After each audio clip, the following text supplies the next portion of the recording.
Усенбаева Зухра Алтынбек қызы Жамбыл облысы, Жамбыл ауданы Баймырза Беспаев атындағы мектеп гимназиясының қазақ тілі мен әдебиеті пәнінің мұғалімі, еңбек өтілі 28 жыл.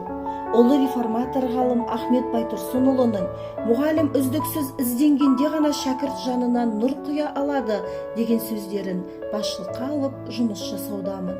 Үнемі шығармашылық ізденістемін. Шәкірттерім республикалық, облыстық пән олимпиадаларының, ғылыми жоба жарыстарының, Абай оқулары, Әбіш оқулары, Ақберен шығармашылық байқауының жеңімпаздары мен жүлдегерлері.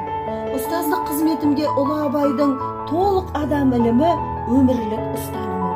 Шәкірттерім толық адам іліміндегі 5 асыл мен 5 дұшпанның негізін білсе, адамға тән ыстық қайрат, нұрлы ақыл, жылы жүректі болып өссе, болашақта жаңа Қазақстанның өркендеуіне, дамуына үлестерін қосып, бір кірпіші болып қаланатынына сенемін.